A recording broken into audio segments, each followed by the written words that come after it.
Hi అండి అందరికీ. ఈరోజైతే యూట్యూబ్లో తెగ ట్రెండ్ అవుతున్న మ్యాంగో కుల్ఫీ చేద్దామైతే రెడీ అయ్యానండి. ఇంకా మ్యాంగోస్ కూడా అయిపోతున్నాయి కదా, ఇంకా అందుకనే మ్యాంగో కుల్ఫీ అయితే ఒకసారి ట్రై చేద్దామనేసి మా పిల్లలు కూడా ఎప్పటి నుంచి అడుగుతున్నారండి. దానికోసం అయితే ఇక్కడ పాలు అయితే కాగడానికి పెట్టేసుకున్నాను. పాలు కాగేలోపు అయితే ఇక్కడ కొన్ని బాదం ఇంకా జీడిపప్పు వేసి వీటినైతే మెత్తగా పౌడర్లా గ్రైండ్ చేసుకొని పక్కన పెట్టుకోవాలి. ఈలోగా పాలు కాగి ఉంటాయి కదండి, దానిలోకి ఒక 2 నుంచి 3 టేబుల్ స్పూను షుగర్ అయితే వేసానండి నేను. మీరు స్వీట్ కనుక ఎక్కువగా తింటే ఎక్కువ షుగర్ కూడా వేసుకోవచ్చు. ఇప్పుడు కొద్దిగా మిల్క్ తీసుకుని అందులో 2 టేబుల్ స్పూన్లు కస్టర్డ్ పౌడర్ అయితే మిక్స్ చేసుకుని పాలల్లో యాడ్ చేసుకోవాలండి. ఈ విధంగా కస్టర్డ్ పౌడర్ వేయడం వల్ల పాలు అనేవి చిక్కబడి కుల్ఫీ అనేది పర్ఫెక్ట్గా వస్తుంది. ఎక్కడ బ్రేక్ అవ్వకుండా, మనం కుల్ఫీ మోల్డ్లో పోసినప్పుడు బ్రేక్ అవ్వకుండా పర్ఫెక్ట్గా అయితే వస్తుందండి. కస్టర్డ్ వేయగానే పాలు అనేవి చిక్కబడితే ఇప్పుడు ఇందులోకి మనం ముందుగా గ్రైండ్ చేసి పెట్టుకున్న బాదం ఇంకా జీడిపప్పు మిక్చర్ని అయితే వేసుకుని ఒకసారి కలిపేసి స్టవ్ ఆఫ్ చేసేసి చల్లారి పెట్టుకోవాలి. ఈలోపు మనం ముందుగా తీసుకున్నటువంటి మ్యాంగోస్ని బాగా శుభ్రపరచుకొని పైన పీల్ అయితే తీయకూడదండి. పీల్ తీయకుండా లోపల ఉన్న టెంకను మాత్రమే రిమూవ్ చేయాలి. జాగ్రత్తగా రిమూవ్ చేయాలండి. ఇది రిమూవ్ చేయడం అయితే నాకు చాలా కష్టంగా అనిపించింది.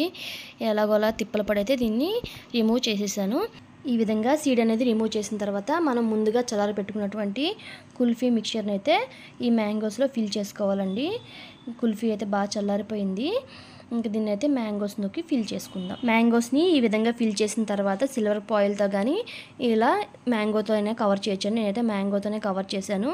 ఇదైతే పడిపోకుండా సపోర్ట్ కోసం ఏదైనా గిన్నెలో పెట్టుకుని మనం డీప్ ఫ్రిడ్జ్లో 12 నుంచి 18 అవర్స్ వరకు డీప్ ఫ్రిడ్జ్లో పెట్టుకోవాలండి. ఈ విధంగా ఫ్రిడ్జ్లో పెట్టుకున్న తర్వాత ఇంకా కుల్ఫీ కనుక మిగిలిపోయి ఉంటే కనుక మీరు దగ్గర ఈ విధమైన కుల్ఫీ మోల్డ్స్ ఉంటే అందులో అయినా ఫిల్ చేసుకోవచ్చండి. లేదంటే ఏదన్నా టీ గ్లాసుల్లో వాటిలో ఫిల్ చేసుకుని మీరు పుల్లని గుచ్చి కనుక డీప్ ఫ్రిడ్జ్లో పెట్టుంటే ఇవి కుల్ఫీలు అయిపోతే నార్మల్ కుల్ఫీల టైప్లో ఉంటాయి. టేస్ట్ అయితే చాలా బాగుంటుంది. నాకైతే ఏమనిపించిందంటే ఈ మ్యాంగోస్కి సీడ్ తీసి ఇవన్నీ పట్టడం కన్నా ఇలా కుల్ఫీలా చేసుకోవడం అయితే బాగుందనిపించింది. దాని టేస్ట్ దానికి ఉంది, దీనికి ఉంది. కాకపోతే చాలా రిస్క్ అండి. మ్యాంగోని మ్యాంగోలా తినాలి, కుల్ఫీని కుల్ఫీలా తినాలని అయితే నాకు అనిపించింది. ఇంకా మా పిల్లలు అయితే ఎప్పుడు తెల్లారుతుందా, ఎప్పుడు కుల్ఫీ రెడీ అవుతుందా, ఎప్పుడు తిందామైతే ఏగర్గా వెయిట్ చేస్తున్నారండి. ఇంకా కుల్ఫీ అయితే రెడీ అయిపోయింది. గట్టిగా అయిపోయిందండి. మ్యాంగో పీల్ చేయడానికి అయితే నాకు అస్సలు అవ్వలేదు. చేతులు ఇంకా అంత కూలింగ్ పట్టుకుని పీల్ చేస్తుంటే చేతులు గడ్డగట్టేసినట్టు అయిపోయింది. ఎలాగోలా మా పిల్లల కోసం అయితే నానా తిప్పలు పడి పీల్ అయితే చేశాను. పీల్ చేసి పీసెస్ కింద కట్ చేసుకుంటే ఎంతో టేస్టీగా ఉండే మ్యాంగో కుల్ఫీ అయితే రెడీ అయిపోయింది. టేస్ట్ అయితే చాలా బాగుంది. కాకపోతే ఈ ప్రాసెస్ అంతా చేయడం కన్నా మ్యాంగోస్ లాగా కుల్ఫీని కుల్ఫీలా తింటేనే బాగుంటుంది అనిపిస్తున్నాయి నాకైతే. ఇంకా మ్యాంగో కుల్ఫీ టేస్ట్ అయితే మా పిల్లలకైతే బాగా నచ్చింది. వాళ్ళతో ఎంజాయ్ చేశారు. వాళ్ళ కోసం ఒకసారి ఇలా కష్టపడటంలో తప్పేం లేదనిపించింది. ఇంకా కుల్ఫీస్ కూడా చాలా బాగా రెడీ అయ్యాయండి.